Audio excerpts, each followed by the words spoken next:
ലോകം ഇന്ന് യുദ്ധത്തെക്കുറിച്ച് ചിന്തിക്കുമ്പോൾ നമ്മുടെ കൺമുന്നിൽ തെളിയുന്നത് ആകാശത്ത് നിന്ന് പതിക്കുന്ന മിസൈലുകളും അതിർത്തികളിൽ കനക്കുന്ന പീരങ്കി നാദങ്ങളുമാണ്. എന്നാൽ ആധുനിക കാലത്തെ യുദ്ധം വെറുമൊരു ഭൂപ്രദേശത്തിന് വേണ്ടിയുള്ളതല്ല. അത് വിവര സാങ്കേതിക വിദ്യയുടെയും ആശയവിനിമയത്തിൻ്റെയും വേരുകൾ അറക്കുന്ന ഒന്നുകൂടിയാണ്. പശ്ചിമേഷ്യയിൽ ഇസ്രയേലും ഇറാനും തമ്മിലുള്ള സംഘർഷം മുറുകുമ്പോൾ ലോകം ഏറ്റവും കൂടുതൽ ഭയപ്പെടേണ്ടത് സമുദ്രത്തിനടിയിൽ നിശബ്ദമായി കിടക്കുന്ന ആ ഒപ്റ്റിക്കൽ ഫൈബർ കേബിളുകളെയാണ്.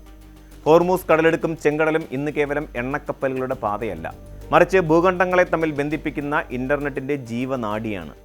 ഈ നട്ടല് തകർക്കപ്പെട്ടാൽ സംഭവിക്കുന്നത് ഒരു ആഗോള ഡിജിറ്റൽ ബ്ലാക്ക് ഔട്ട് ആയിരിക്കും. നമ്മുടെ വിരൽത്തുമ്പിലെത്തുന്ന ഓരോ ഡേറ്റയുടെയും 90% കടന്നു പോകുന്നത് സമുദ്രത്തിലടിയിലെ ഈ നേർത്ത കേബിളുകളിലൂടെയാണ്. ഉപഗ്രഹങ്ങൾ വഴിയുള്ള ഇന്റർനെറ്റ് ഇപ്പോഴും ഒരു ചെറിയ ശതമാനം മാത്രമാണ് കൈകാര്യം ചെയ്യുന്നത്. ചെങ്കടൽ മേഖലയിൽ മാത്രം 17ഓളം പ്രധാന ഇന്റർനെറ്റ് കേബിളുകൾ കടന്നു പോകുന്നുണ്ട്.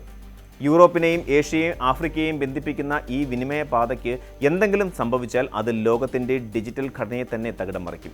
ഹോർമൂസ് കടലിടുക്കിൻ്റെ കാര്യമെടുത്താൽ അവിടെ ആഴം കുറഞ്ഞ ഭാഗങ്ങളിലൂടെയാണ് ഇത്തരം തന്ത്രപ്രധാനമായ കേബിളുകൾ കടന്നു പോകുന്നത്.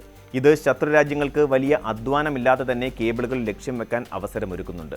ഭാരതം പോലെയുള്ള ഒരു രാജ്യത്തെ സംബന്ധിച്ചിടത്തോളം ഈ ഭീഷണി നേരിട്ട് ബാധിക്കുന്ന ഒന്നാണ്. ടാറ്റ TGN, ഗൾഫ് കേബിളുകൾ പോലെയുള്ള വിനിമയ പാതകൾ ഇന്ത്യയുടെ IT, ബാങ്കിംഗ് മേഖലകളുടെ നട്ടെല്ലാണ്. യുദ്ധത്തിൻ്റെ ഭാഗമായി ഇറാൻ ഈ മേഖലയിൽ കടൽ മൈനുകൾ വിതറിയിട്ടുണ്ടെന്ന റിപ്പോർട്ടുകൾ ഭീതി വർദ്ധിപ്പിക്കുകയാണ്. ഒരു കേബിൾ മുറിക്കപ്പെട്ടാൽ അത് അറ്റകുറ്റപ്പണി നടത്താൻ പ്രത്യേക കപ്പലുകൾ എത്തേണ്ടതുണ്ട്. എന്നാൽ യുദ്ധം നടക്കുന്ന മേഖലയിലേക്ക് ഇത്തരം കപ്പലുകൾക്ക് പ്രവേശിക്കാനാവില്ല എന്നതാണ് സത്യം. ഫലമോ ആഴ്ചകളോ മാസങ്ങളോ നീണ്ടു നിൽക്കുന്ന ഇന്റർനെറ്റ് തടസ്സം നമ്മുടെ ഓൺലൈൻ ബാങ്കിംഗ് ഇടപാടുകൾ, അന്താരാഷ്ട്ര ബിസിനസ് ആശയവിനിമയ സംവിധാനങ്ങൾ, എന്തിന് സാധാരണക്കാരൻ്റെ UPI ഇടപാടുകൾ വരെ ഇതിനാൽ നിശ്ചലമായേക്കാം. ഈ യുദ്ധം കേവലം രാഷ്ട്രീയമല്ല, മറിച്ച് കോടിക്കണക്കിന് ഡോളറിൻ്റെ നിക്ഷേപങ്ങളെ കൂടി ബാധിക്കുന്ന ഒന്നാണ്. UAEയിലും സൗദി അറേബ്യയിലും ആമസോൺ, ഗൂഗിൾ, മൈക്രോസോഫ്റ്റ് തുടങ്ങിയ വൻകിട കമ്പനികൾ വൻതോതിലുള്ള ഡേറ്റാ സെന്ററുകളാണ് നിർമ്മിച്ചിരിക്കുന്നത്. ഗൾഫ് മേഖലയെ ലോകത്തെ AI ഹബ്ബാക്കി മാറ്റുക എന്ന ലക്ഷ്യത്തോടെയാണ് ഈ നിക്ഷേപങ്ങൾ നടത്തിയത്. എന്നാൽ ഇന്റർനെറ്റ് ബന്ധം വിച്ഛേദിക്കപ്പെട്ടാൽ ഈ ഡേറ്റാ സെന്ററുകൾ വെറും കെട്ടിടങ്ങൾ മാത്രമായി മാറും. ആഗോള ടെക് ഭീമന്മാരുടെ ഈ ആശങ്ക അമേരിക്കൻ വിദേശ നയത്തെ പോലും സ്വാധീനിക്കുന്നുണ്ട്. ഡിജിറ്റൽ യുദ്ധം എന്ന രണ്ടാം ഘട്ടത്തിലേക്ക് കാര്യങ്ങൾ നീങ്ങുമ്പോൾ ഇറാൻ ലക്ഷ്യം വെക്കുന്നത് ഇസ്രയേലിനെയും അമേരിക്കയെയും ഗൾഫിലെ എണ്ണപ്പാടങ്ങളെയും മാത്രമല്ല, ലോകത്തിൻ്റെ ആശയവിനിമയ പാതകളെ കൂടിയായിരിക്കും. യുദ്ധത്തിനിടയിലും സാമ്പത്തിക നേട്ടം കൊയ്യാനുള്ള ഇറാന്റെ തന്ത്രപ്രധാനമായ നീക്കങ്ങൾ അന്താരാഷ്ട്ര സമൂഹത്തെ അത്ഭുതപ്പെടുത്തുന്നുണ്ട്. ഹോർമൂസ് കടലിടുക്കിലൂടെയുള്ള കപ്പൽ ഗതാഗതം തടഞ്ഞ ഇറാൻ ഇപ്പോൾ കപ്പലുകളെ കടത്തിവിടാൻ വൻപിച്ച തുക ഫീസായി ഈടാക്കുന്നു എന്നാണ് പുറത്തുവരുന്ന വിവരം. റിപ്പോർട്ടുകൾ പ്രകാരം ഒരു കപ്പലിൽ നിന്ന് $2 മില്യൺ, അതായത് ഏകദേശം 18 കോടി രൂപ വരെയാണ് ഇസ്ലാമിക് റവല്യൂഷണറി ഗാർഡ് കോർപ്സ് വാങ്ങുന്നത്. അമേരിക്കൻ ഉപരോധങ്ങൾ നിലനിൽക്കുന്നതിനാൽ ഡോളറിൽ ഇടപാട് നടത്താൻ കഴിയാത്ത ഇറാൻ എങ്ങനെയാണ് ഈ തുക സ്വീകരിക്കുന്നത് എന്നതും ദുരൂഹമാണ്. ക്രിപ്റ്റോ കറൻസിയോ സ്വർണമോ മറ്റ് ചരക്കുകളോ പകരമായി വാങ്ങുന്ന രീതിയാകാം അവർ പിന്തുടരുന്നത്. ഇത് ഡൊണാൾഡ് ട്രംപിനെ പോലെയുള്ള ഒരു ഭരണാധികാരിയെ കൂടുതൽ പ്രകോപിപ്പിക്കും എന്ന കാര്യത്തിൽ സംശയമില്ല. ഹോർമൂസ് കടലിടുക്കിലെ ഇറാന്റെ ആധിപത്യം തകർക്കാൻ അമേരിക്ക സഖ്യകക്ഷികളുടെ സഹായം തേടിക്കഴിഞ്ഞു. ഇതിനിടയിലും ഇന്ത്യയെ പോലെയുള്ള രാജ്യങ്ങൾ തന്ത്രപരമായ നയതന്ത്ര നീക്കങ്ങളിലൂടെ തങ്ങളുടെ താൽപ്പര്യങ്ങൾ സംരക്ഷിക്കാൻ ശ്രമിക്കുന്നുമുണ്ട്.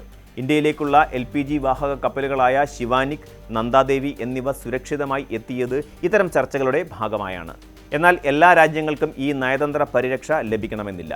ചൈനയും പാകിസ്ഥാനും അടക്കമുള്ള രാജ്യങ്ങൾ ഇറാനുമായി നിരന്തരം ചർച്ചകൾ നടത്തുന്നത് തങ്ങളുടെ വിതരണ ശൃംഖല തടസ്സപ്പെടാതിരിക്കാനാണ്. മുൻപ് ഹൂതി വിമതർ ചെങ്കടലിൽ നടത്തിയ ആക്രമണങ്ങളിൽ ഇന്റർനെറ്റ് കേബിളുകൾക്ക് നാശനഷ്ടം സംഭവിച്ചത് നമ്മൾ കണ്ടതാണ്. അന്ന് മാസങ്ങളോളമാണ് പല ഏഷ്യൻ രാജ്യങ്ങളിലും ഇന്റർനെറ്റ് വേഗത കുറഞ്ഞത്. എന്നാൽ അത് കേവലം ഒരു വിമത ഗ്രൂപ്പിന്റെ നീക്കമായിരുന്നു. ഒരു വൻ സൈനിക ശക്തിയായ ഇറാൻ നേരിട്ട് ഇത്തരം ആക്രമണങ്ങൾക്ക് മുതിർന്നാൽ അതിന്റെ പ്രത്യാഘാതം 10 മടങ്ങ് വലുതായിരിക്കും. യുദ്ധം വെറുമൊരു വെടിയേച്ചയിൽ അവസാനിക്കില്ല. അത് നമ്മുടെ ലാപ്ടോപ്പുകളിലെയും മൊബൈലുകളിലെയും നോ കണക്ഷൻ എന്ന സന്ദേശത്തിലൂടെ ഓരോ വീട്ടിലും അനുഭവപ്പെടും.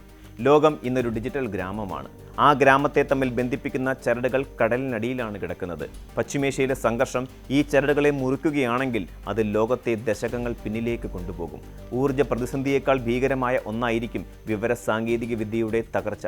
അതുകൊണ്ട് തന്നെ ഈ യുദ്ധം അവസാനിക്കേണ്ടത് വെറുമൊരു സമാധാനത്തിന് വേണ്ടിയല്ല, മറിച്ച് ആധുനിക മനുഷ്യന്റെ നിലനിൽപ്പിന് ആധാരമായ ഡിജിറ്റൽ ലോകത്തിന്റെ നിലനിൽപ്പിന് കൂടിയാണ്.